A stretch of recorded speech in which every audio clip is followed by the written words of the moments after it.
Chers frères et sœurs, chers amis qui nous suivez sur les réseaux sociaux, je vais vous lire quelques extraits de l'Évangile selon Jean au chapitre 4.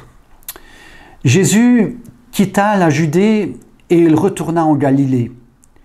Or, il fallait qu'il passe par la Samarie. Il arrive donc dans une ville de Samarie nommée Sichar, près du champ que Jacob avait donné à Joseph, son fils. Là se trouvait la source de Jacob. Jésus, fatigué du voyage, s'était assis tel quel au bord de la source. C'était environ la 6e heure. Une femme de Samarie vint puiser de l'eau et Jésus lui dit « Donne-moi à boire ».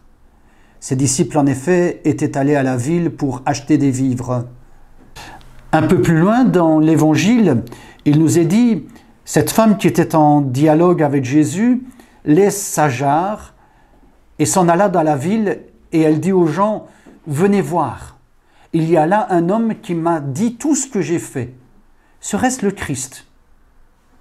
Ils sortirent de la ville pour venir à lui et beaucoup de Samaritains de cette ville-là mirent leur foi en lui à cause de la parole de la femme qui rendait ce témoignage. Il m'a dit tout ce que j'ai fait. Aussi, quand les Samaritains vinrent à lui, ils lui demandèrent de demeurer auprès d'eux. Et il demeura là 2 jours. Ils furent encore beaucoup plus nombreux à croire, à cause de la parole de Jésus. Il disait à la femme, « Ce n'est plus à cause de tes dires que nous croyons, car nous l'avons entendu nous-mêmes et nous savons que c'est vraiment lui, le Sauveur du monde. » « Donne-moi à boire. »« Donne-moi à boire, dit Jésus. » Jésus a donc soif. Il est fatigué, nous dit le texte. Et c'est une vraie soif, c'est une vraie fatigue. Nous avons parfois difficile d'accepter un sauveur affamé, fatigué, assoiffé, angoissé parfois. Pourquoi donc? Peut-être parce que nous avons besoin de savoir que notre sauveur est une espèce de Superman qui vole au-dessus des épreuves. Peut-être parce qu'à côté d'un sauveur aimant, miséricordieux, bienveillant, nous voulons voir un sauveur qui échappe à toutes nos limites, à toutes nos épreuves et tentations. Et du fait qu'il n'aurait pas les mêmes limites que nous, il nous les ferait dépasser également. Avouons, ce n'est pas toujours facile d'accepter nos limites, qu'elles soient physiques ou qu'elles soient affectives. Or, ces limites existent et elles évoluent avec le temps qui passe. Ces limites, nous avons tendance à les subir plutôt qu'à les vivre paisiblement. Donne-moi à boire, cela veut aussi dire que je reconnais mes limites et que je les vis de façon sereine. Donne-moi à boire, c'est aussi accepter de dépendre des autres. C'est accepter de faire appel à l'aide d'autres personnes. On peut faire appel à des amis, comme Jésus qui envoie ses disciples à la ville pour acheter de la nourriture. Mais ce n'est pas toujours aisé, c'est même parfois compliqué. Et chacun connaît de bonnes raisons pour rester discret sur ses limites. Jésus, lui, il n'a pas peur de demander, même s'il doit surmonter de nombreux obstacles à la fois culturels, sociaux et même religieux. Et c'est parce qu'il ose dépendre, en partie en tout cas, des autres, qu'il peut aussi sauver la Samaritaine de ses propres limites à elle. Et cette Samaritaine était prisonnière de ses murs extérieurs et intérieurs. Elle fuyait probablement le jugement des autres. Le texte nous dit « Elle se rend au puits en plein soleil », au moment où les autres se protègent de la chaleur.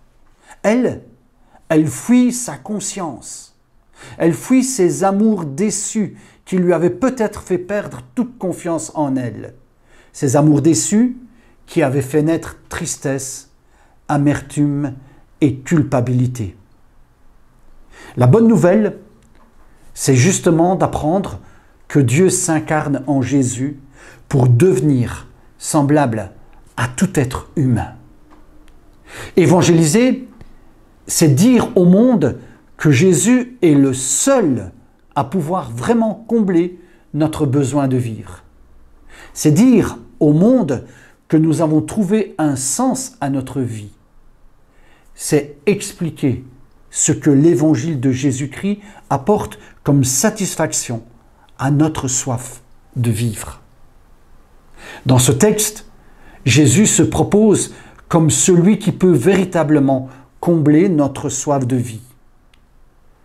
L'évangile de Jean nous amène à nous poser des questions et à découvrir que la réponse à ces questions consiste en une rencontre avec Jésus-Christ.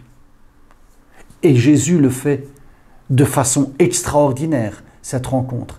Et Jean l'explique également de façon extraordinaire.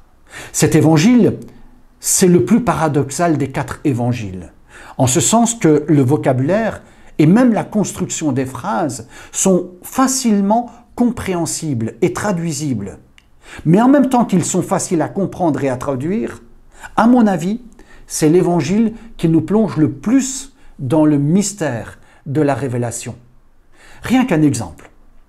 Au verset 4, il nous est dit que le Messie devait traverser la Samarie. Il lui fallait traverser la Samarie, nous dit le texte. Voilà donc une phrase on ne peut plus simple. Et en même temps, si riche de sens. Jésus doit passer par la Samarie, sens premier, c'est-à-dire rejoindre le plus vite possible sa destination, et la logique voulait qu'il passe par la Samarie. Mais la phrase « Jésus devait passer par cet endroit » nous renvoie à autre chose que la logique d'un simple itinéraire, de l'itinéraire le plus court. Jésus décide de passer par la Samarie parce qu'il est mu, parce qu'il est poussé par une impulsion impérieuse. Ce passage par la Samarie n'est pas seulement pour des raisons pratiques, mais parce qu'il a une mission à accomplir. Et même si pour l'accomplir, il doit surmonter beaucoup d'obstacles. Parmi ceux-ci, la dame est une Samaritaine et lui est juif. Or, à l'époque de Jésus, les Juifs et les Samaritains se détestent à mort. Ensuite, elle est femme et lui est homme. Leur statut social respectif ne le permet pas, encore moins si c'est une Samaritaine. Elle est en plus une femme de moralité douteuse et lui est vu comme un prophète. Il est vu comme l'envoyé de Dieu, comme le Fils de Dieu, comme le Messie. Il fallait que Jésus passe par la Samarie n'est donc pas simplement une nécessité pratique de prendre le chemin le plus court, mais une nécessité de se mettre au niveau de cette femme et de cette rencontre. Et la rencontre a lieu. Elle a lieu parce que Jésus se refuse de l'accuser. Jésus se refuse de la juger. Au contraire, il lui dit « J'ai besoin de ton aide ». Et par ce besoin, il peut l'accueillir et lui redonner sa dignité. Jésus lui confère dans cette rencontre un espace de liberté. Il fallait qu'il passe par la Samarie, signifie donc principalement, il fallait que le Messie et l'Évangile s'ouvrent sur toute personne, quelle que soit sa condition actuelle ou passée, sur toute personne pour créer dans cette personne ce souffle de vie et de liberté que Jésus apporte. La rencontre avec Jésus va transformer la Samaritaine. Elle va lui donner la possibilité d'une nouvelle vie, d'un nouveau départ. Et tout cela parce que Jésus a accepté ses propres limites humaines. Pourquoi pas nous, alors? Pourquoi ne pas accepter nos limites en disant à Dieu nos besoins et peut-être en les partageant avec d'autres? Accepter ses limites, c'est entrer en dialogue avec d'autres qui eux aussi ont leurs propres limites. C'est accepter ses propres limites et les limites des autres et s'accueillir mutuellement. Dans la Bible, Dieu lui-même se définit comme la source d'eau vie, nous dit le texte. Celui qui croit en moi, dira Jésus un peu plus loin, n'aura jamais soif. Et même si mon puits intérieur est très profond à combler, Jésus va le combler et va faire jaillir la vie. Encore une phrase facilement compréhensible du premier coup, mais qui révèle un sens profond, qui touche à ce qui est le plus intime en l'être humain. Jésus nous rejoint donc dans notre quotidien. Sa parole nous rejoint dans nos aspirations à autre chose, à vivre autre chose, dans notre recherche spirituelle. Sa parole nous fait passer de la superficialité de la vie au sens profond de la vie. Le dépassement des fatigues, des tristesses, des recherches et la recherche d'amour, de joie et de paix.